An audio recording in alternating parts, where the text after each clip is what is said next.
Happy new year! ಎಲ್ಲರಿಗೂ ಹೊಸ ವರ್ಷದ ಹಾರ್ದಿಕ ಶುಭಾಶಯಗಳನ್ನು ಕೋರ್ತಾ ಇವತ್ತು ಈ ನನ್ನ ವಿಡಿಯೋವನ್ನು ನಾನು ಶುರು ಮಾಡ್ತಾ ಇದ್ದೀನಿ. ಪ್ರತಿಯೊಬ್ಬರ ಮನಸ್ಸಲ್ಲೂ ಸಹ ಹೊಸ ಉತ್ಸಾಹ, ಹೊಸ ಹುರುಪು ಹಾಗೆ ಹೊಸ ಗುರಿಗಳು ಆಲ್ರೆಡಿ ಉಟ್ಕೊಂಡಿರುತ್ತೆ.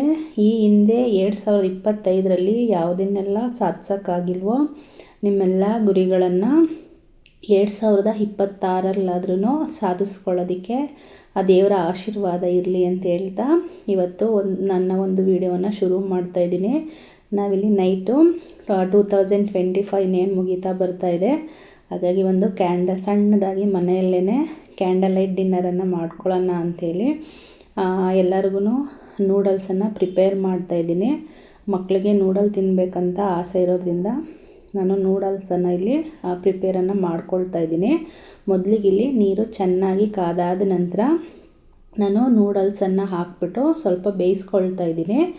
ನೂಡಲ್ಸನ್ನು ಬೇಯಿಸೋಂಥ ಸಂದರ್ಭದಲ್ಲಿ ಒಂದು ಸ್ವಲ್ಪ ಆಯಿಲು ಮತ್ತು ಒಂದು ಸ್ವಲ್ಪ ಉಪ್ಪನ್ನು ಹಾಕಿ ಬೇಯಿಸ್ಕೊಂಡ್ರೆ ಉದುರುದ್ರಾಗಿ ತುಂಬಾ ಚೆನ್ನಾಗಿ ಬರುತ್ತೆ. ಮತ್ತು ತುಂಬ ಜಾಸ್ತಿ ಬೇಯಿಸೋದು ಬೇಕಾಗಿಲ್ಲ. ತುಂಬ ಜಾಸ್ತಿ ಬೇಯಿಸಿದ್ರೆ ಅದು ಉದುರಾಗಿ ಬರೋದಿಲ್ಲ. ಹಾಗಾಗಿ ನಾನು ಸ್ವಲ್ಪ ಆಯಿಲು ಉಪ್ಪನ್ನು ಹಾಕಿ ಚೆನ್ನಾಗಿ ಬೇಯಿಸ್ಕೊಂಡಿದ್ದೀನಿ. ಇಷ್ಟು ಅದಕ್ಕೆ ಬೆಂದರೆ ಸಾಕಾಗುತ್ತೆ. ಇವಾಗ ಬೆಂದಿರೋದನ್ನ ನಾನು ಬೇರೆ ಒಂದು ಪಾತ್ರೆಗೆ ಟ್ರಾನ್ಸ್ಫರ್ ಮಾಡ್ಕೊಳ್ತಾ ಇದ್ದೀನಿ. ಇಷ್ಟೇ ಅದಕ್ಕೆ ಬೇಯಿಸಿದ್ರೆ ಇವಾಗ ಕೆಲವೊಬ್ಬರು ನೂಡಲ್ಸ್ ಬೇಯಿಸಿದ್ಮೇಲೆ ಅದ್ರ ಮೇಲ್ಗಡೆ ತಣ್ಣೀರೆಲ್ಲ ಹಾಕ್ತಾರಲ್ಲ, ಆ ಥರ ಅವಶ್ಯಕತೆ ಎಲ್ಲ ಇರಲ್ಲ. ಉದುರಾಗೇ ಇರುತ್ತೆ ನೋಡಿ. ಇದ್ರ ಮೇಲೆ ನಾನು ಯಾವುದೇ ರೀತಿಯಾದಂತಹ ತಣ್ಣೀರನ್ನು ಹಾಕಿಲ್ಲ. ಹಾಗಾಗಿ ಸ್ವಲ್ಪ ಹದವಾಗೇ ಬೇಯಿಸ್ಕೋಬೇಕಾಗುತ್ತೆ. ಇವಾಗ ಬೇಯಿಸಿ ಅದನ್ನು ಒಂದು 10 ನಿಮಿಷಗಳ ಕಾಲ ಚೆನ್ನಾಗಿ ಆರೋದಕ್ಕೆ ಬಿಟ್ಟಿದ್ದೆ. ಬಿಸಿ ಎಲ್ಲ ಹೋಗಿದೆ. ಇವಾಗ ನಾನು ನೂಡಲ್ಸನ್ನು ಪ್ರಿಪೇರ್ ಮಾಡ್ಕೊಳ್ತಾ ಇದ್ದೀನಿ. ತುಂಬ ತರಕಾರಿಗಳನ್ನು ಯೂಸ್ ಮಾಡ್ಕೊಳ್ಳೋದ್ರಿಂದ ಹೆಲ್ದಿಯಾಗೂ ಸಹ ಇರುತ್ತೆ. ಹಾಗಾಗಿ ಇಲ್ಲಿ ಮೊದಲಿಗೆ ನಾನು ಒಂದು 4 ಟೇಬಲ್ ಸ್ಪೂನಷ್ಟು ಆಯಿಲನ್ನು ಯೂಸ್ ಮಾಡ್ಕೊಳ್ತಾ ಇದ್ದೀನಿ. ಇದಕ್ಕೆ ಅಷ್ಟೊಂದು ಆಯಿಲ್ ಅವಶ್ಯಕತೆ ಇರಲ್ಲ. ಕೆಲವ್ರಿಗೆ ಜಾಸ್ತಿ ಆಯಿಲ್ ಬೇಕಂತ ಅನ್ಸೋರು ಯೂಸ್ ಮಾಡ್ಕೊಳ್ಳಿ. ನಾನಿಲ್ಲಿ ಒಂದು 4 ಟೇಬಲ್ ಸ್ಪೂನಷ್ಟು ಹಾಕ್ಕೊಳ್ತಾ ಇದ್ದೀನಿ. ಎಣ್ಣೆ ಕಾದಾದ ನಂತರ ನಾನು ಅದಕ್ಕೆ ಸ್ವಲ್ಪ ಜೀರಿಗೆಯನ್ನು ಹಾಕ್ಕೊಳ್ತಾ ಇದ್ದೀನಿ. ಆಮೇಲೆ ಕಟ್ ಮಾಡಿ ಇಟ್ಕೊಂಡಿದ್ದಂತಹ ಈರುಳ್ಳಿ, 1-2 ಈರುಳ್ಳಿಯನ್ನು ತಗೊಂಡಿದ್ದೀನಿ. ಹಾಗೆ 1-2 ಕ್ಯಾಪ್ಸಿಕಮನ್ನು ತಗೊಂಡಿದ್ದೀನಿ. 1-2 ಹಸಿಮೆಣಸಿಕಾಯನ್ನು ತಗೊಂಡಿದ್ದೀನಿ. ಮೊದಲು ಯಾವುದೇ ತರಕಾರಿ ಆದರೂ ಅಷ್ಟೇ ನಾವು ಇಲ್ಲಿ ನೂಡಲ್ಸ್ಗೆ ಯೂಸ್ ಮಾಡ್ಕೊಳ್ಳೋಂಥ ತರಕಾರಿಗಳನ್ನು ಜಾಸ್ತಿ ಫ್ರೈ ಮಾಡೋ ಅವಶ್ಯಕತೆ ಏನು ಬೀಳಲ್ಲ. ಸ್ವಲ್ಪ ಚೆನ್ನಾಗಿ ಕ್ರಿಸ್ಪಿಯಾಗಿ ಇದ್ರೇ ಸಾಕಾಗುತ್ತೆ. ಫಸ್ಟು ಸ್ವಲ್ಪ ಈರುಳ್ಳಿಯನ್ನು ಬಾಡಿಸ್ಕೊಂಡಿದ್ದೀನಿ. ಅದಾದ ನಂತರ ನಾನಿಲ್ಲಿ ಕ್ಯಾಪ್ಸಿಕಮ್ಮನ್ನು ಇದ್ರ ಜೊತೆ ಸೇರಿಸ್ಕೊಳ್ತಾ ಇದ್ದೀನಿ. ಕ್ಯಾಪ್ಸಿಕಮ್ ಸಹ ಅದಕ್ಕೆ ಬೆಂದಾದ ನಂತರ ನಾನು ಒಟ್ಟಿಗೆ ಇದ್ರ ಜೊತೆ ತುರಿದು ಇಟ್ಕೊಂಡಿದ್ದಂತಹ ಕ್ಯಾರೆಟು ಹಾಗೆಯೇ ಉದ್ದುದ್ದಾಗಿ ನೀವು ಯಾವ ರೀತಿ ಬೇಕಾದ್ರೂ ಕಟ್ ಮಾಡ್ಕೊಳ್ಳಿ. ಎಲೆಕೋಸನ್ನು ತಗೊಂಡಿದ್ದೀನಿ. ಅದನ್ನು ಸಹ ಎಲ್ಲವನ್ನು ಸಹ ನಾನಿಲ್ಲಿ ಸೇರಿಸ್ಕೊಳ್ತಾ ಇದ್ದೀನಿ. ಕೋಸನ್ನು ಸ್ವಲ್ಪ ಜಾಸ್ತಿ ಸೇರಿಸ್ಕೊಳ್ತಾ ಇದ್ದೀನಿ. ವೆಯ್ಟ್ ಲಾಸ್ ಮಾಡಬೇಕಂತ ಹೇಳೋರಿಗೆ ಕೋಸಂತೂ ತುಂಬಾ ಯೂಸ್ಫುಲ್ಲು. ಹಾಗಾಗಿ ಇಲ್ಲಿ ನಾನು ಸ್ವಲ್ಪ ಜಾಸ್ತಿ ಸೇರಿಸ್ಕೊಳ್ತಾ ಇದ್ದೀನಿ. ಹೆಲ್ದಿನೂ ಕೂಡ ಹೌದು ಅಂಥೇಳಿ ಎಲ್ಲವನ್ನು ಸೇರಿಸಾದ ನಂತರ ಒಂದು ಸ್ವಲ್ಪ ಚೆನ್ನಾಗಿ ಒಂದು 5 ನಿಮಿಷಗಳ ಕಾಲ ಹೇಳಿದ್ನಲ್ಲ, ಜಾಸ್ತಿ ಬೇಯಿಸೋಂಥ ಅವಶ್ಯಕತೆ ಏನೂ ಇಲ್ಲ. ಒಂದು ಸ್ವಲ್ಪ ಬಾಡಿದ್ರೆ ಸಾಕಾಗುತ್ತೆ. ಒಂದು 5 ನಿಮಿಷಗಳ ಕಾಲ ಬಾಡಿಸ್ಕೊಂಡು ಮೊದಲು ನಾನಿಲ್ಲಿ ಇದಕ್ಕೆ ಗ್ರೀನ್ ಚಿಲ್ಲಿ ಸಾಸನ್ನು ಸೇರಿಸ್ಕೊಳ್ತಾ ಇದ್ದೀನಿ. ನಿಮಗೆ ಯಾವ್ಯಾವ ಸಾಸ್ಗಳು ಇಷ್ಟ ಆಗುತ್ತೋ ಅದನ್ನು ಸೇರಿಸ್ಕೋಬೋದು. ಇದಾದ ನಂತರ ನಾನು ಸೆಜ್ವಾನ್ ಸಾಸನ್ನು ಸಹ ಸೇರಿಸ್ಕೊಳ್ತಾ ಇದ್ದೀನಿ. ಟೇಸ್ಟು ತುಂಬಾ ಚೆನ್ನಾಗಿ ಬರುತ್ತೆ. ಹಾಗಾಗಿ ನಾನು ಈ ಸಾಸ್ಗಳನ್ನು ಸಹ ಸೇರಿಸ್ಕೊಳ್ತಾ ಇದ್ದೀನಿ. ಫಸ್ಟೇ ಒಗ್ಗರಣೆಗೆ ಸಾಸ್ಗಳನ್ನು ಸೇರಿಸ್ಕೊಂಡ್ರೆ ನೀಟಾಗಿ ಫ್ರೈ ಆಗೋಲ್ಲ. ಹಾಗಾಗಿ ತರಕಾರಿಗಳ ಜೊತೆ ಸೇರಿಸ್ಕೊಳ್ತಾ ಇದ್ದೀನಿ. ಇದಾದಮೇಲೆ ರೆಡ್ ಚಿಲ್ಲಿ ಸಾಸನ್ನು ಸಹ ನಾನು ಸೇರಿಸ್ಕೊಳ್ತಾ ಇದ್ದೀನಿ.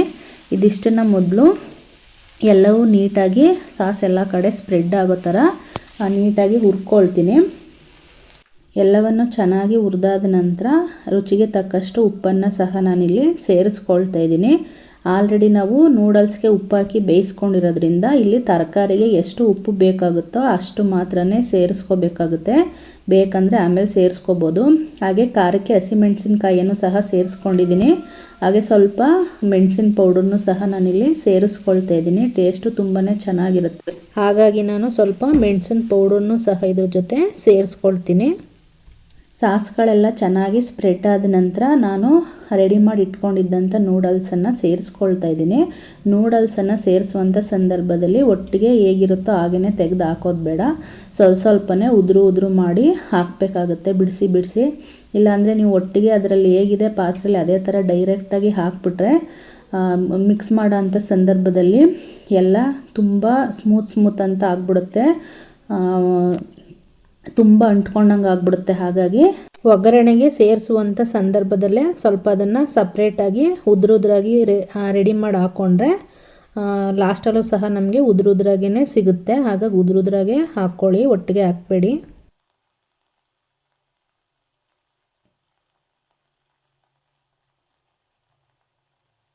ನಾನು ನೂಡಲ್ಸ್ ಜಾಸ್ತಿ ಇತ್ತಂತೇಳಿ ಸ್ವಲ್ಪನೇ ಸಾಕು ಅಂತೇಳಿ ಒಂದು ಸ್ವಲ್ಪ ಹಾಕ್ಬಿಟ್ಟು ಒಂದು ಸ್ವಲ್ಪ ತೆಗೆದಿಟ್ಬಿಟ್ಟಿದ್ದೆ. ಆಮೇಲೆ ನಂತರ ಇವತ್ತು ಆಲ್ರೆಡಿ 12 ತನಕ ಕೇಕ್ ಕಟ್ಟಿಂಗ್ ಮಾಡೋದೆಲ್ಲ ಇದ್ದಿದ್ದರಿಂದ 12 ತನಕ ಇರ್ತಾರೆ. ಹಾಗಾಗಿ ಮತ್ತೆ ಏನಾದರೂ ಬೇಕು ಅಂತೇಳಿದ್ರೆ ತಿಂತಾರೆ ಅಂತೇಳಿ ಏನು ಮಾಡಿದೆ, ಮತ್ತೆ ಇನ್ನು ಸ್ವಲ್ಪ ಇಟ್ಟಿದ್ದನ್ನು ಸಹ ನಾನು ಬೇರೆ ಒಂದು ಪಾತ್ರೆಗೆ, ದೊಡ್ಡ ಪಾತ್ರೆಗೆ ಟ್ರಾನ್ಸ್ಫರ್ ಮಾಡಿಕೊಂಡೆ. ಇದು ಫುಲ್ ಆಗಿಬಿಟ್ಟಿತ್ತು, ಹಾಗಾಗಿ ಬೇರೆ ಇನ್ನೊಂದು ಪಾತ್ರೆಗೆ ಇದನ್ನು ಟ್ರಾನ್ಸ್ಫರ್ ಮಾಡಿಕೊಂಡೆ. ಇವಾಗ ಇದೆಲ್ಲ ರೆಡಿ ಆಯಿತು. ಕೊನೆಯಲ್ಲಿ ಸ್ವಲ್ಪ ಸೋಯಾ ಸಾಸನ್ನು 1 ಸ್ಪೂನಷ್ಟು ಸೇರಿಸ್ಕೊಳ್ತಾ ಇದ್ದೀನಿ. ನಾನಿಲ್ಲಿ ಬಾಟ್ಲಲ್ಲಿ ಹಾಕ್ಕೊಳ್ತಾ ಇದ್ದೀನಿ, 1 ಸ್ಪೂನಷ್ಟು ತೊಗೊಂಡಿದ್ದೀನಿ. ಹಾಗೆ ಸ್ವಲ್ಪ ಟೊಮೊಟೊ ಸಾಸನ್ನು ಸಹ ಸೇರಿಸ್ಕೊಳ್ತಾ ಇದ್ದೀನಿ. ಇದೆಲ್ಲ ರೆಡಿಯಾದ ನಂತರ ಕೊನೆಯಲ್ಲಿ ಉಪ್ಪು ಸರಿ ಇದೆಯಾ ಅಂತ ಒಂದು ಸಲ ಚೆಕ್ ಮಾಡಿಕೊಂಡು ನಂತರ ಬೇಕಿದ್ದರೆ ಸೇರಿಸ್ಕೋಬೋದು. ಲಾಸ್ಟಲ್ಲಿ ಸ್ವಲ್ಪ ಕೊತ್ತಂಬರಿ ಸೊಪ್ಪು ಹಾಗೆ ಸ್ವಲ್ಪ ನಿಂಬೆಹಣ್ಣನ್ನು ಸೇರಿಸ್ಕೊಂಡ್ರೆ, ಇಷ್ಟ ಇದ್ದರೆ ನಿಂಬೆಹಣ್ಣನ್ನು ಸೇರಿಸ್ಕೊಂಡ್ರು ಸಹ ಟೇಸ್ಟ್ ಚೆನ್ನಾಗಿರುತ್ತೆ. ಹಾಗಾಗಿ ನಿಂಬೆಹಣ್ಣನ್ನು ಸೇರಿಸ್ಕೊಂಡ್ರೆ ಇವಾಗ ನಮಗೆ ನೂಡಲ್ಸು ರೆಡಿ ಆಗುತ್ತೆ.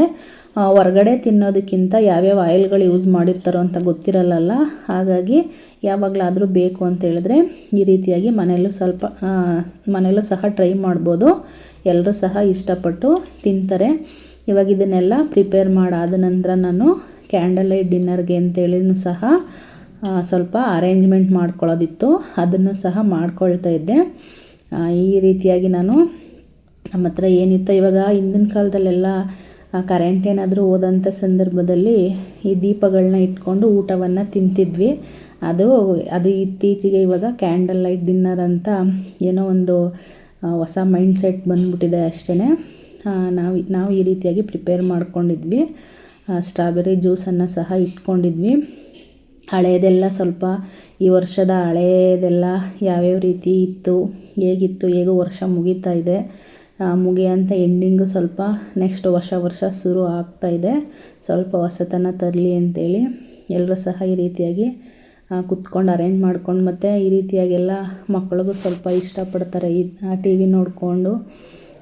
ನಮ್ಮ ಒಂದು ಡಿನ್ನರನ್ನು ಹಾಗೆ ಸ್ವಲ್ಪ ಮಾತುಕತೆಗಳಾಡಿಕೊಂಡು ನಮ್ಮ ಡಿನ್ನರನ್ನು ಸಹ ನಾವು ಮುಗಿಸ್ಕೊಂಡ್ವಿ.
ಈ ರೀತಿಯಾಗಿ ಒಂದು ಸಣ್ಣದಾಗಿ ಹ್ಯಾಪಿಯಾಗಿ ಕ್ಯಾಂಡಲ್ ಲೈಟ್ ಡಿನ್ನರನ್ನು ಮುಗಿಸ್ಕೊಂಡು ಅದಾದ ನಂತರ 12 ಗಂಟೆಗೆ ಬಿಗ್ ಬಾಸ್ ನೋಡ್ತಾ ಇದ್ವಿ. ಬಿಗ್ ಬಾಸ್ ಮುಗಿದಾದ ನಂತರ 12 ಗಂಟೆಗೆ ಎಲ್ಲರೂ ಸೇರಿಕೊಂಡು ಕೇಕ್ ಕಟ್ ಮಾಡಿ, ಚಿಕ್ಕವನು ನಿದ್ದೆ ಬಂತಂತ ಮಲಗಿಬಿಟ್ಟಿದ್ದ. ಹಾಗಾಗಿ ನಾವು 3 ಮೆಂಬರ್ಸನ್ನೇ ಸೇರಿಕೊಂಡು ಕೇಕನ್ನು ಕಟ್ ಮಾಡಿ ಒಂದು ಹ್ಯಾಪಿಯಾಗಿ ನಮ್ಮ ಮೂಮೆಂಟನ್ನು ಇವತ್ತಿನ ದಿನ ನೈಟು ಮುಂದಿನ ದಿನ ಎಲ್ಲನೂ ಸಹ ಒಳ್ಳೆಯದಾಗಿರಲಿ, ನಾಳೆ ಬರ್ತಕ್ಕಂತಹ ದಿನ ಒಂದು ವರ್ಷ ನಮ್ಮ ಜೀವನದಲ್ಲಿ ಖುಷಿಯಾಗಿ ತರಲಿ, ಮತ್ತು ಏನೇ ಕಷ್ಟಗಳು ಬಂದ್ರೂ ಸಹ ಅದನ್ನು ಫೇಸ್ ಮಾಡೋಂಥ ಶಕ್ತಿ ದೇವರು ನಮಗೆ ಕೊಡಲಿ ಅಂತೇಳಿ ಎಲ್ಲರೂ ಸಹ ಖುಷಿಯಾಗಿ ಕೇಕನ್ನು ಕಟ್ ಮಾಡಿ ಒಂದು ದಿನವನ್ನು ನಾವು ಮುಗಿಸ್ಕೊಂಡ್ವಿ. ಇದಾದ ನಂತರ ನಾಳೆ ಯಾವ ರೀತಿ ಸೆಲೆಬ್ರೇಷನ್ ಮಾಡಿದೆ ಅನ್ನೋದನ್ನು ನೆಕ್ಸ್ಟ್ ಹಾಗೆ ಮುಂದುವರೆದ ವಿಡಿಯೋದಲ್ಲಿ ನೋಡ್ತಾ ಹೋಗ್ತೀರಾ. ಇದಾಗಿತ್ತು ಇವತ್ತಿನ ಒಂದು ನೈಟ್ ನಮ್ಮ ಒಂದು ಡಿನ್ನರ್, ಹಾಗೆಯೇ ಒಂದು ಸೆಲೆಬ್ರೇಷನ್, ನ್ಯೂ ಇಯರ್ ಸೆಲೆಬ್ರೇಷನ್. ಸಾಮಾನ್ಯವಾಗಿ ಕೆಲವರು ನಮಗೆ ಯುಗಾದಿ ನಾವು ಸೆಲೆಬ್ರೇಷನ್ ಮಾಡ್ತಕ್ಕಂಥದ್ದು ಅಂತ ಹೇಳ್ತಾ ಇರ್ತಾರೆ. ಆದರೆ ಒಂದು ಹೊಸ ಆರಂಭಕ್ಕೋಸ್ಕರ ಯಾವುದಾದ್ರೂ ಪರವಾಗಿಲ್ಲ, ಆರಂಭ ಆಗ್ತಕ್ಕಂಥ ಮನಸ್ಸಿರಬೇಕು ಅಂತಕ್ಕಂಥದ್ದು ನನ್ನ ಒಂದು ಮನಸ್ಥಿತಿ. ಇವಾಗ ಹೊಸ ವರ್ಷದ ಆರಂಭ ಸಂತೋಷ, ಭರವಸೆ ಮತ್ತು ಬದಲಾವಣೆಗಳನ್ನು ಕುರಿತಾಗಿಯೇ ಇರುತ್ತೆ.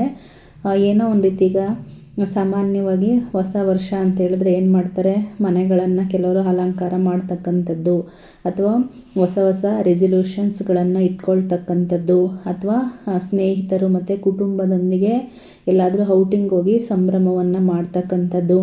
ಹಾಗೆ ಈ ಕಳೆದ ವರ್ಷ ಕೆಟ್ಟ ನೆನಪುಗಳನ್ನು ಏನೇನಿರುತ್ತೋ ಅದೆಲ್ಲವನ್ನು ಸಹ ನಾವು ಮರೆತು ಒಂದು ಜೀವನವನ್ನು ಹೊಸದಾಗಿ ಪ್ರಾರಂಭವನ್ನು ಮಾಡೋಣ ಅನ್ನೋ ಒಂದು ಉತ್ತಮ ಅವಕಾಶ ಸಿಗ್ತಾ ಇರುತ್ತೆ. ಅದು ಯಾವಾಗ ಸಿಕ್ಕಿದ್ರೆ ಏನು, ನಾವು ಶುರು ಮಾಡ್ತಕ್ಕಂಥದ್ದು ಅಷ್ಟೇ ಆಗಿರಬೇಕು. ಇವಾಗ ಸಾಮಾನ್ಯವಾಗಿ ಯುಗಾದಿ ಹೊಸ ಚಿಗುರನ್ನು ಕೊಡ್ತಕ್ಕಂಥದ್ದು, ಹಾಗಾಗಿ ಆ ಟೈಮಲ್ಲಿ ಪ್ರಾರಂಭ ಮಾಡೋಣ, ಇದು ಇಂಗ್ಲೀಷ್ದು ಹಾಗೆ ಹೀಗೆ ಅಂತೆಲ್ಲ ಹೇಳ್ತಾರಲ್ವ. ಈಗಲೂ ಸಹ ಒಂದು ಹೊಸತನವನ್ನು ಇವಾಗ ನೋಡಿ, ಯಾವುದೋ ಒಂದು ಹೊಸತನವನ್ನು ನಾವು ಆರಂಭ ಮಾಡ್ತಾಯಿದ್ದೀವಿ ಅಂತ ಹೇಳಿದಾಗಲೇ ನಮ್ಮ ಮೈಂಡ್ ಸೆಟ್ಟು ಬೇರೆ ರೀತಿಯಾಗಿರುತ್ತೆ. ಇವಾಗಲೂ ಸಹ ಒಂದು ಹೊಸತನವನ್ನು ಆರಂಭವನ್ನು ಮಾಡೋಣ, ಆವಾಗಲೂ ಸಹ ನಮ್ಮ ಹಬ್ಬವನ್ನಾಗಿ ಆಚರಣೆಯನ್ನು ಮಾಡೋಣ. ಸಾಮಾನ್ಯವಾಗಿ ಇವಾಗ ಹೊಸದು ಅಂಥೇಳಿ ನಾವು ಕೆಲವ್ರು ಅಂದ್ಕೊಳ್ತಾರೆ ಬೇರೆ ಕ್ಯಾಲೆಂಡರ್ ಅಷ್ಟೇ ಚೇಂಜ್ ಮಾಡ್ತಕ್ಕಂಥದ್ದು, ಅದೇ ಇಯರ್ ಇರುತ್ತೆ ಮತ್ತು ಅದೇ ಮಂತ್ಸ್ಗಳಿರುತ್ತೆ, ಸೇಮ್ ಇಯರ್ ಅಂತೆಲ್ಲ ಹೇಳ್ತಾ ಇರ್ತಾರಲ್ಲ. ಹೇಗೆ ಸೇಮ್ ಇಯರೇ ಇರುತ್ತೆ? ಇಯರ್ ಅಂದರೆ ಒಂದು ವರ್ಷದ ಟೈಮು ನಾವು ಏನನ್ನು ಸಾಧಿಸೋಕ್ಕಾಗೋದೇ ಇಲ್ಲ, ಕಳೆದ್ಬಿಟ್ಟಿರ್ತೀವಿ. ಹಾಗೆ ಮತ್ತು ಏನೇನೆಲ್ಲ ತಪ್ಪನ್ನು ಮಾಡಿದ್ದೀವಿ, ಏನೇನೆಲ್ಲ ತಿದ್ಕೋಬೇಕು ಅನ್ನೋದಕ್ಕೆ ನೆಕ್ಸ್ಟ್ ಹೊಸ್ದಾಗಿ ಇದು ಆರಂಭ ಅಂಥೇಳಿ. ಇವಾಗ ನಾವು ನನ್ನಂತೂ ಸಾಮಾನ್ಯವಾಗಿ ರೆಸಲ್ಯೂಷನ್ಸ್ ಅಂತೆಲ್ಲ ಏನೂ ಇಟ್ಕೊಳ್ಳೋದಕ್ಕೆ ಹೋಗೋದಿಲ್ಲ. ಯಾಕಂದರೆ ಸಮ್ಟೈಮ್ಸು ನಾವೇನೇ ಮಾಡ್ಕೋಬೇಕು, ನಾವೇನೇ ಮಾಡಬೇಕಂತ ಹೇಳಿದ್ರೂ ಎಷ್ಟೋ ಕಾರಣಾಂತರಗಳಿಂದ ನಾವು ಅದನ್ನು ಮಾಡೋದಕ್ಕಾಗಲ್ಲ. ದೊಡ್ಡ ರೆಸಲ್ಯೂಷನ್ಸ್ಗಳೆಲ್ಲವನ್ನು ನಾನು ಏನೂ ಇಟ್ಕೊಳ್ಳೋದಿಲ್ಲ. ಸಾಧ್ಯವಾಗೋಂಥದ್ದು ಸಣ್ಣದ್ರಿಂದನೇ ಹೋಗ್ಬೇಕಂತೇಳಿ ಎಷ್ಟು ಸಾಧ್ಯ ಆಗುತ್ತೋ ಅಷ್ಟು ನಾನು ಮುಂದುವರಿಯೋದಕ್ಕೆ ಮಾಡ್ತೀನಿ. ಮತ್ತು ಯಾವಾಗಲೂ ಅಷ್ಟೇ ಊರುಗಳ ಕಡೆ ಎಲ್ಲ ಫಸ್ಟು ನ್ಯೂ ಇಯರ್ ಅಂತ ಹೇಳಿದ್ರೆ ಒಂದು ಮನೆ ಮುಂದುಗಡೆ ಒಂದು ಬಣ್ಣದ ರಂಗೋಲಿ ಹಾಕ್ಬಿಟ್ಟಿದ್ದೀವಿ ಅಂತ ಹೇಳಿದ್ರೆ ಅದೇ ಒಂದು ಖುಷಿ, ನ್ಯೂ ಇಯರ್ ಖುಷಿ ಅಲ್ಲಿಂದನೇ ಶುರುವಾಗ್ತಾಯಿದೆ ಅಂಥೇಳಿ. ಅದೇ ಥರ ಇಲ್ಲಿ ನಾನು ಎದ್ದ ತಕ್ಷಣ ಒಂದು ರಂಗೋಲಿಯನ್ನು ಹಾಕಿ ಮುಗಿಸಿ ನಂತರ ಟಿಫನೆಲ್ಲ ಪ್ರಿಪೇರ್ ಮಾಡಿ ದೇವ್ರ ಪೂಜೆಯನ್ನು ಮಾಡಿ ಏನಾದರೂ ಒಂದು ಸ್ವೀಟನ್ನು ಮಾಡೋಣ ಅಂಥೇಳಿ ಬಂದೆ. ಹೊಸ ವರ್ಷ ಅಂತ ಹೇಳಿದ್ರೆ ಹೊಸ ಬಟ್ಟೆ, ಹೊಸ ಉತ್ಸಾಹದಿಂದ ಒಂದು ಹೊಸ ವರ್ಷವನ್ನು ಸ್ವಾಗತಿಸ್ತಕ್ಕಂಥದ್ದು ಅಂಥೇಳಿ. ಇವಾಗ ಪ್ರತಿ ವರ್ಷ ನಾವೇನು ಮಾಡ್ತೀವಿ, ಜನವರಿ 1ರಂದು ಈಗ ಹೊಸ ಭರವಸೆಗಳನ್ನು ಹೊತ್ತು ಏನು ಮಾಡ್ತೀವಿ, ನಾವು ಹೊಸ ವರ್ಷಗಳನ್ನು ಆಚರಿಸ್ತೀವಿ. ಬರೀ ಕ್ಯಾಲೆಂಡ್ರ್ ಬದಲಾವಣೆ ಮಾಡೋದಲ್ದಿರ ಜೀವನದಲ್ಲಿ ಕೆಲವೊಂದು ಅಧ್ಯಾಯಗಳನ್ನು ಸಹ ನಾವು ಪ್ರಾರಂಭಿಸಬೇಕು ಅನ್ನೋ ಒಂದು ಸಂಕೇತವಾಗಿ ನಾವು ಹೊಸ ವರ್ಷವನ್ನು ಮಾಡ್ತಕ್ಕಂಥದ್ದು. ಹಾಗೆಯೇ ಈ ಒಂದು ವಿಶೇಷ ಸಂದರ್ಭದಲ್ಲಿ ನಾವು ಒಬ್ಬೊಬ್ಬರು ಒಂದೊಂದು ರೀತಿಯಾದಂಥ ಆಚರಣೆಗಳನ್ನು ಮಾಡ್ತಾರೆ. ಕೆಲವರು ಪಟಾಕಿಗಳನ್ನು ಹೊಡಿತಕ್ಕಂಥದ್ದು, ಸಂಗೀತ ಕೇಳ್ತಕ್ಕಂಥದ್ದು, ಹಾಗೆ ಡ್ಯಾನ್ಸನ್ನು ಮಾಡ್ತಕ್ಕಂಥದ್ದು, ಹೊಸ ಬಟ್ಟೆಗಳನ್ನು ಧರಿಸ್ತಕ್ಕಂಥದ್ದು, ಪರಸ್ಪರ ಶುಭಾಶಯಗಳನ್ನು ವಿನಿಮಯ ಮಾಡ್ಕೊಳ್ತಕ್ಕಂಥದ್ದು, ಅವರವರ ಒಂದು ಇಷ್ಟಕ್ಕೆ ಯಾವ ರೀತಿ ಅನಿಸುತ್ತೋ ಆ ರೀತಿಯಾಗಿ. ಹಾಗೆ ಹೊಸ ವರ್ಷದ ಪ್ರಮುಖ ಒಂದು ಆ ಭಾಗ ಏನಂತ ಹೇಳಿದ್ರೆ, ಕೆಲವೊಂದು ನಿರ್ಣಯಗಳನ್ನು ಅಂದರೆ ಇವಾಗ ನಮ್ಮ ತಪ್ಪುಗಳನ್ನು ನಾವು ಸುಧಾರಿಸ್ಕೊಳ್ಳೋದಕ್ಕೆ, ಹಾಗೆ ಹೊಸ ಏನಾದರೂ ಒಂದು ಕಲಿಕೆಯನ್ನು ಕಲಿಯೋದಕ್ಕೆ ಮತ್ತು ನಮ್ಮ ಜೀವನದಲ್ಲಿ ಒಂದು ಪಾಸಿಟಿವ್ ಬದಲಾವಣೆಗಳನ್ನು ನಾವು ತರೋದಕ್ಕೋಸ್ಕರ ಏನು ಮಾಡ್ತಕ್ಕಂಥದ್ದು. ಹಾಗೆಯೇ ಒಂದು ವ್ಯಕ್ತಿತ್ವ ವಿಕಸನಕ್ಕೆ, ಇವಾಗ ಸಾಮಾನ್ಯವಾಗಿ ನಮಗೆ ತಪ್ಪು ಅಂತ ಯಾವಾಗ ಗೊತ್ತಾಗುತ್ತೋ, ಏನೋ ಒಂದು ಮಾಡಿರ್ತೀವಿ, ಇದನ್ನು ತಪ್ಪು ಅಂತ ಗೊತ್ತಾದಂಥ ಸಂದರ್ಭದಲ್ಲಿ ಅದೆಲ್ಲವನ್ನು ಸಹ ತಿದ್ಕೊಳ್ಳೋದಕ್ಕೆ ಒಂದು ಅವಕಾಶ ಅಂತಲೇ ಹೇಳ್ಬೋದು. ಹಾಗೆ ಹೊಸ ವರ್ಷವು ಕಳೆದ ವರ್ಷದಲ್ಲಿ ನಾವು ಅನುಭವಿಸ್ತಕ್ಕಂತಹ ನೋವು, ದುಃಖಗಳು ಎಲ್ಲವನ್ನ ಸಹ ಮರೆತು ಹೊಸದಾಗಿ ಪ್ರಾರಂಭಿಸೋದಕ್ಕೆ ನಮಗೆ ಪ್ರೇರಣೆಯನ್ನು ನೀಡುತ್ತೆ. ಹಾಗೆ ಕೆಲವೊಂದು ದಿನವೇ ಹಾಗೆಯೇ ಇವಾಗ ಸಾಮಾನ್ಯವಾಗಿ ಯಾವುದೋ ಒಂದು ದಿನ, ಇವಾಗ ವೆಯ್ಟ್ ಲಾಸು ಅಷ್ಟೇ, ಇವಾಗ ಮಧ್ಯೆ ಯಾವಾಗಲೋ ಒಂದು ಟೈಮಲ್ಲಿ ಶುರು ಮಾಡ್ತೀವಿ ಅಂತ ಹೇಳಿದ್ರೆ ಅದು ನಡೆಯಲ್ಲ. ಯಾವುದೋ ಒಂದು ದಿನವನ್ನು ಇಟ್ಕೊಂಡು ಶುರು ಮಾಡ್ತೀವಲ್ವ, ಈ ದಿನದಿಂದ ಮಾಡಲೇಬೇಕಂತೇಳಿ. ಸೊ ಹಾಗಾಗಿ ಹೊಸ ವರ್ಷವೂ ಸಹ ಜೀವನದಲ್ಲಿ ಸಂತೋಷ, ಯಶಸ್ಸು, ಭರವಸೆಗಳನ್ನು ತುಂಬೋದ್ರ ಜೊತೆಗೆ ನಮ್ಮಲ್ಲಾದಂತಹ ಪ್ರತಿಯೊಬ್ಬರಲ್ಲೂ ಆದಂತಹ ತಪ್ಪುಗಳಿಗೆ ಪಾಠವನ್ನು ಕಲಿಯೋದಕ್ಕೆ, ಹಾಗೆ ಒಂದು ಉತ್ತಮ ಭವಿಷ್ಯವನ್ನು ರೂಪಿಸ್ಕೊಳ್ಳೋದಕ್ಕೂ ಸಹ ಇದು ಒಂದು ಸ್ಫೂರ್ತಿಯನ್ನು ನೀಡುತ್ತೆ. ಏನಾದರೂ ಆಗಲಿ ಹೊಸ ವರ್ಷ ಪ್ರತಿಯೊಬ್ಬರ ಜೀವನದಲ್ಲೂ ಸಹ ಸಂತೋಷ, ಶಾಂತಿ ಮತ್ತು ಸಮೃದ್ಧಿಯನ್ನು ತರಲಿ ಅಂತ ಹಾರೈಸ್ತೀನಿ. ಹಾಗೆಯೇ ಆ ವರ್ಷವನ್ನು ಸ್ವಾಗತಿಸೋದ್ರ ಜೊತೆಗೆ ಇದು ಪ್ರತಿಯೊಬ್ಬರ ಜೀವನದಲ್ಲೂ ಸಹ ಒಂದು ಹೊಸ ಬಣ್ಣಗಳನ್ನು ತುಂಬಿರಲಿ ಅಂತೇಳಿ ನಾನು ಎಲ್ಲರಿಗೂ ಸಹ ಹೊಸ ವರ್ಷದ ಒಂದು ಹಾರ್ದಿಕ ಶುಭಾಶಯಗಳನ್ನು ಸಹ ನಾನು ಹೇಳ್ತೀನಿ. ಹಾಗೆ ಈ ಒಂದು ಟೈಮಲ್ಲಿ ಪ್ರತಿಯೊಬ್ಬರೂ ಸಹ ನಿಮ್ಮಲ್ಲಿ ಒಂದು ಉತ್ತಮ ದೈಹಿಕ ಸ್ಥಿತಿಯನ್ನು ಉಳಿಸ್ಕೊಳ್ಳಿ. ಹಾಗೆ ಒಳ್ಳೆ ಹೆಲ್ತು ಇರಬೇಕು, ವೆಲ್ತು ಇರಬೇಕು. ಹಾಗೆ ಜಗತ್ತಿನಲ್ಲಿ ಇರ್ತಕ್ಕಂತಹ ಸಂತೋಷವೂ ಸಹ ನಿಮ್ಮದಾಗಿರಲಿ ಅಂತ ಹೇಳ್ತಾ, ಈ ಒಂದು ದಿನ ಪ್ರತಿಯೊಬ್ಬರಿಗೂ ಸಹ ಒಳ್ಳೆಯದಾಗಿರಲಿ ಅಂತ ನಾನು ಅವರಲ್ಲಿ ಪ್ರಾರ್ಥನೆಯನ್ನು ಮಾಡ್ಕೊಳ್ತೀನಿ. ಇವಾಗ 2025 ಡಿಸೆಂಬರ್ ನೈಟಲ್ಲಿ ನಮ್ಮ ಪಾರ್ಟಿಯನ್ನು ಮುಗಿಸಿದ್ವಿ. ಇವಾಗ ಬೆಳಗ್ಗೆ ಎದ್ದಾದ ನಂತರ ನಾನು ದೇವ್ರ ಪೂಜೆಯನ್ನು ಮಾಡ್ತಾಯಿದ್ದೀನಿ. ನಮ್ಮ ಯಾವುದೇ ಒಂದು ಕಷ್ಟಗಳನ್ನು ಹೇಳ್ಕೊಳ್ಳೋದಕ್ಕೆ, ಸಾಮಾನ್ಯವಾಗಿ ನಾವು ಯಾರ್ಯಾರ ಹತ್ರನೋ ನಮ್ಮ ಕಷ್ಟಗಳನ್ನು ಹೇಳ್ಕೊಳ್ಳೋದ್ರಿಂದ ಯಾರು ಹೆಂಗೆ ಅಂತ ಗೊತ್ತಿಲ್ಲ, ನಾನು ಸಾಮಾನ್ಯವಾಗಿ ಜಾಸ್ತಿ ಯಾವುದನ್ನು ಸಹ ಬೇರೆಯವ್ರ ಹತ್ರ ಅಷ್ಟೊಂದು ಹಂಚ್ಕೊಳ್ಳೋಕೆ ಹೋಗೋದಿಲ್ಲ. ಏನಾದರೂ ಹೇಳ್ಬೇಕಂತ ಅನಿಸಿದ್ರೆ ದೇವ್ರ ಮುಂದೆ ಕುತ್ಕೊಂಡು ಏನಂತ ಅನಿಸುತ್ತೋ ಅದನ್ನು ಹೇಳ್ತೀನಿ. ಮತ್ತು ನನಗೆ ಏನು ಆ ಒಂದು ಟೈಮಲ್ಲಿ ಇವಾಗ ಏನೋ ಒಂದು ಮಾಡಬೇಕಂತ ಅಂದ್ಕೊಂಡಿರ್ತೀನಿ, ಇದಕ್ಕೆ ನನಗೇನೋ ಒಂದು ಸೊಲ್ಯೂಷನ್ ಸಿಗುತ್ತೆ ಅಂತೇಳಿ ನಂಬ್ತೀನಿ. ಬಟ್ ಆ ಟೈಮಲ್ಲಿ ನನಗೆ ಏನೋ ಒಂದು ದಾರಿ ತೋರಿಸ್ತಾನೆ ಅನ್ನೋ ಒಂದು ನಂಬಿಕೆ ಸಹ ಸಿಕ್ಕಿದೆ. ಹಾಗಾಗಿ ನಾನು ಸಾಮಾನ್ಯವಾಗಿ ಯಾರೋ ಒಬ್ಬರನ್ನ ದೇವ್ರ ರೂಪದಲ್ಲಿ, ದೇವ್ರನ್ನ ನೆನೆಸ್ಕೊಂಡ್ವಿ ಅಂತೇಳಿ ದೇವರೇ ಬರಲ್ಲ, ಅವರ ರೂಪದಲ್ಲಿ ಯಾರೋ ಒಬ್ಬರನ್ನ ಕಳಿಸ್ತಾರೆ, ನಮಗೇನೋ ಒಂದು ಹೆಲ್ಪ್ ಆಗುತ್ತೆ ಅನ್ನೋ ಒಂದು ನಂಬಿಕೆ ನನ್ನಲ್ಲಿದೆ. ಹಾಗಾಗಿ ಸಾಮಾನ್ಯವಾಗಿ ಏನೇ ಕಷ್ಟ ಇದ್ರೂ ಸಹ ಸ್ವಲ್ಪ ದೇವ್ರ ಮುಂದೆ ಕೂತು ನನ್ನ ಒಂದು ಪ್ರಾಬ್ಲಮ್ಸ್ಗಳನ್ನು ಹೇಳ್ಕೊಳ್ಳೋದಕ್ಕೆ ಪ್ರಯತ್ನ ಪಡ್ತೀನಿ. ತುಂಬ ನಾನು ಈ ವರ್ಷದಲ್ಲಿ ನಿಮಗೂ ಸಹ ಯಾರಿಗಾದ್ರೂ ಇದು ಯಾವ ರೀತಿ ತಗೊಳ್ತೀರೋ ನನಗೆ ಗೊತ್ತಿಲ್ಲ, ಸಿಕ್ಕಿದವ್ರ ಜೊತೆ ಎಲ್ಲ ನಿಮ್ಮ ಪ್ರಾಬ್ಲಮ್ಸ್ಗಳನ್ನು ಹೇಳ್ಕೊಂಡಿರ್ತಕ್ಕಂಥದ್ದು, ಯಾರೋ ಒಬ್ಬರ ಜೊತೆ ಮನಸ್ಸಿಗೆ ಹಗುರ ಆಗುತ್ತೆ, ಓಕೆ ಇವ್ರ ಜೊತೆ ಹೇಳ್ಕೊಂಡ್ರೆ ಏನೂ ತೊಂದರೆ ಇಲ್ಲ ಅಂತ ಏನಾದರೂ ಅನಿಸಿದ್ರೆ ಅಂಥವ್ರ ಜೊತೆ ಏನಾದರೂ ಪ್ರಾಬ್ಲಮ್ಗಳನ್ನು ಹೇಳ್ಕೊಳ್ಳಿ. ಹಾಗಂತೇಳಿ ಸಿಕ್ಕಿದವ್ರ ಜೊತೆ ಎಲ್ಲ ಪ್ರಾಬ್ಲಮ್ಸ್ಗಳನ್ನು ಹೇಳ್ತಕ್ಕಂಥದ್ದು, ಅವರವ್ರ ಪ್ರಾಬ್ಲಮ್ಸ್ಗಳು ಅವ್ರವ್ರಿಗೆ ದೊಡ್ಡದಾಗಿರುತ್ತೆ, ಮತ್ತು ಯಾರೂ ನಮ್ಮ ಪ್ರಾಬ್ಲಮ್ಸ್ಗಳನ್ನು ನೋಡಲ್ಲ ಅಂತ ಹೇಳ್ತಕ್ಕಂಥದ್ದು, ಅದೆಲ್ಲ ಕೆಲಸಗಳನ್ನು ಮಾಡೋದಕ್ಕೆ ಹೋಗಬೇಡಿ. ಎಲ್ಲರ ಪ್ರಾಬ್ಲಮ್ಸು ಇರುತ್ತೆ, ಎಲ್ಲರಿಗೂ ದೊಡ್ಡದಾಗಿಯೇ ಇರುತ್ತೆ. ಕೆಲವರು ಹೇಳ್ದಂಥ ಪ್ರಾಬ್ಲಮ್ಸ್ಗೆ ಸೊಲ್ಯೂಷನ್ ಕೊಡೋದಕ್ಕಿಂತ ಜಾಸ್ತಿ ಅದರಿಂದ ಏನಾದರೂ ಒಂದು ಹಿಂದೆ ಮಾತಾಡ್ತಕ್ಕಂಥದ್ದನ್ನೇ ಮಾಡ್ತಾರೆ, ಅಥವಾ ಇವ್ರಿಗೆ ಇದೇ ಥರ ಆಗಬೇಕಿತ್ತಂತ ಅಂದ್ಕೊಳ್ಳೋರು ಎಷ್ಟೋ ಜನ ಇರ್ತಾರೆ. ಹಾಗಾಗಿ ನಮಗೆ ಆ ಟೈಮಲ್ಲಿ ಅವರು ಸೊಲ್ಯೂಷನ್ ಕೊಡೋದಕ್ಕಿಂತ ಹೆಚ್ಚಾಗಿ ಆ ಒಂದು ಪ್ರಾಬ್ಲಮ್ಗಳನ್ನು ಕೇಳೋರಾಗಿರಬೇಕಾಗಿರುತ್ತೆ. ಹಾಗಾಗಿ ಈ ರೀತಿಯಾಗಿ ಒಂದು ಯಾರೋ ಒಬ್ಬರು ಬೇಕಂದವ್ರ ಜೊತೆ ಮಾತ್ರ ಹೇಳ್ಕೊಳ್ಳಿ. ಇಲ್ಲ ಅಂತೇಳಿದ್ರೆ ಸುಮ್ಮನೆ ದೇವ್ರ ಮುಂದೆ ಕುತ್ಕೊಂಡು ಪ್ರಾರ್ಥನೆ ಮಾಡ್ಕೊಳ್ಳಿ, ಪ್ರಾರ್ಥನೆಗೆ ಫಲ ಅಂತೂ ಸಿಕ್ಕೇ ಸಿಗುತ್ತೆ ಅಂತಕ್ಕಂಥದ್ದು ನನ್ನ ಒಂದು ನಂಬಿಕೆ. ಹಾಗೆಯೇ ನಾನು ಲಾಸ್ಟ್ ಇಯರು ಒಂದೆರಡು ಏನೋ ಒಂದು ರೆಸಲ್ಯೂಷನ್ಸ್ಗಳನ್ನು ಇಟ್ಕೊಂಡಿದ್ದೆ. ಸೊ ಹೇಳ್ತಾ ಇದ್ದೀನಲ್ಲ, ರೆಸಲ್ಯೂಷನ್ಸ್ಗಳು ಇಟ್ಕೊಳ್ತೀನಿ ಅಂತ ತುಂಬ ದೊಡ್ಡದಾಗೆಲ್ಲ ಇಟ್ಕೊಂಡು ಅದನ್ನು ಮಾಡದೆ ಹೋದರೆ ಮತ್ತೆ ಯಾವುದನ್ನು ಸಹ ನೀವು ಕಂಪ್ಲೀಟ್ ಮಾಡೋದಕ್ಕಾಗಲ್ಲ. ಒಂದು ಸಲ ಅದೇನಾದರೂ ಡ್ರಾಪ್ ಆಯ್ತು ಅಂತ ಹೇಳಿದ್ರೆ ಮತ್ತೆ ಅದನ್ನು ಬಿಡ್ತೀರಾ, ಯಾವುದನ್ನು ಸಹ ಮುಂದುವರಿಸ್ಕೊಂಡು ಹೋಗಲ್ಲ. ಹಾಗಾಗಿ ತುಂಬ ದೊಡ್ಡದನ್ನೆಲ್ಲ ಇಟ್ಕೋಬೇಡಿ. ನಿಮಗೆ ಏನು ಸಾಧ್ಯ ಆಗುತ್ತೋ, ನಿಮ್ಮ ಕೈಲಿ ಏನು ಮಾಡೋಕ್ಕಾಗುತ್ತೋ ಅಷ್ಟು ಮಾತ್ರ ಮಾಡಿ. ಎಲ್ಲದಕ್ಕಿಂತ ದೊಡ್ಡ ವಿಷಯ ಅಂತ ಹೇಳಿದ್ರೆ ಯಾರಿಗೂ ಸಹ ನೋವು ಮಾಡ್ದಿರ ಸಾಧ್ಯವಾದಷ್ಟು ನಿಮಗೆ ಎಷ್ಟು ತಿಳಿದಿರುತ್ತೋ, ನಾವು ನೋವು ಮಾಡ್ದಿರ ಅಂತ ಅಂದ್ಕೊಳ್ತೀವಿ, ಬಟ್ ನಮಗೆ ಅದು ಗೊತ್ತೇ ಇರಲ್ಲ. ಕೆಲವೊಂದು ತಪ್ಪುಗಳು ಇದು ತಪ್ಪು ಅನ್ನೋದೇ ನಮಗೆ ಗೊತ್ತಿರಲ್ಲ. ಅದು ತಪ್ಪು ಆದಮೇಲೆ ಅಷ್ಟೇ ಇದು ತಪ್ಪು ಅಂತ ಅನಿಸ್ತಾ ಇರುತ್ತೆ. ಆ ಥರ ತಪ್ಪುಗಳು ಸಹ ಆಗುತ್ತೆ. ನಾನು ಇವಾಗ ಕೆಲವರು ಈ ವರ್ಷ ನಾನು ತಪ್ಪೇ ಮಾಡಲ್ಲ, ಈ ವರ್ಷ ನಾನು ನೋವೇ ಮಾಡಲ್ಲ, ಆ ಥರ ಎಲ್ಲ ಆಗಲ್ಲ. ಲೈಫ್ ಅಂತ ಹೇಳಿದ್ಮೇಲೆ ಎಲ್ಲ ಅಪ್ಸ್ ಆ್ಯಂಡ್ ಡೌನ್ಸ್ಗಳು 1 ಇಯರ್ ಅಷ್ಟು ಬಂದೇ ಬರುತ್ತೆ. ಹಾಗಾಗಿ ತಪ್ಪನ್ನು ಮಾಡಲ್ಲ ಅಂತ ಅಂದ್ಕೊಳ್ಳೋದಕ್ಕಿಂತ, ಈಗ ಕೆಲವರ ದೃಷ್ಟಿಯಲ್ಲಿ ಒಂದು ತಪ್ಪಾಗಿರುತ್ತೆ, ಕೆಲವರ ದೃಷ್ಟಿಯಲ್ಲಿ ಒಂದು ಸರಿಯಾಗಿರುತ್ತೆ. ನಾವು ಅದನ್ನು ಏನೂ ಸಹ ಮಾಡೋಕ್ಕಾಗಲ್ಲ. ಹಾಗಾಗಿ ತಪ್ಪು ಅಂತ ನಮಗೇನಂತ ಕಾಣಿಸುತ್ತೋ ಅದನ್ನು ನಾವು ಸರಿ ಮಾಡ್ಕೋಬೋದು ಅನ್ನೋದಿದ್ದರೆ ಖಂಡಿತವಾಗೂ ನಾವು ಅದನ್ನು ಸರಿ ಮಾಡ್ಕೊಳ್ತಾ ಹೋಗ್ಬೋದು ಅಷ್ಟೇ. ಅದನ್ನು ಬಿಟ್ಟರೆ ಬೇರೆ ಯಾವುದೇ ರೀತಿಯಾದಂತಹ ಚೇಂಜಸ್ಸನ್ನು ನಾವು ಮಾಡ್ಕೊಳ್ಳೋದಕ್ಕಾಗಲ್ಲ. ಹಾಗೆ ಹೊಸದಾಗಿ ಏನಾದರೂ ಈ ವರ್ಷ ಹೋದ ವರ್ಷ ಏನೋ ಒಂದು ಕಲ್ತಿದ್ದೀವಿ ಅಂತಂದರೆ ಈ ವರ್ಷ ಹೊಸದಾಗಿ ಏನಾದರೂ ಒಂದು ಕಲಿಬೋದು ಅಂತ ಹೇಳಿದ್ರೆ ಅದನ್ನು ಸಹ ನಾವೇನು ಮಾಡೋಣ, ಕಲಿತಾ ಹೋಗೋಣ.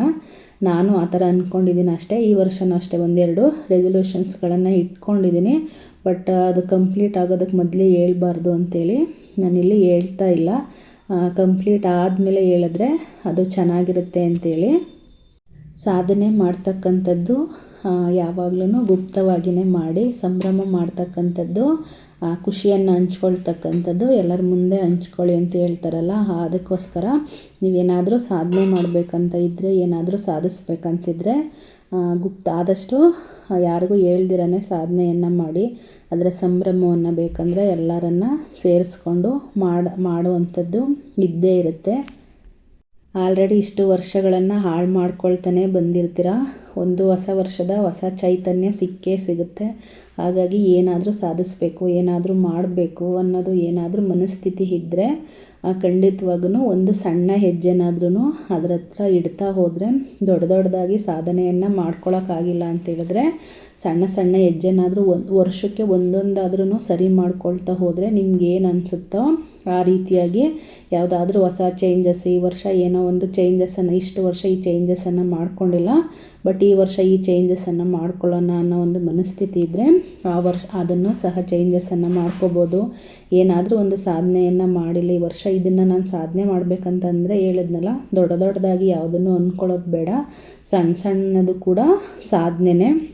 ಇವಾಗ ಏನೋ ಒಂದು ನಾನು ವೆಯ್ಟ್ ಲಾಸ್ ಮಾಡಬೇಕಂತ ಅಂದ್ಕೊಂಡಿದ್ರೆ 1-2 kg ಕಡಿಮೆ ಒಂದು ವರ್ಷದಲ್ಲಿ 1-2 kg ಕಡಿಮೆ ಆದ್ರೂ ಸಹ ಅದು ಸಾಧನೆನೇ.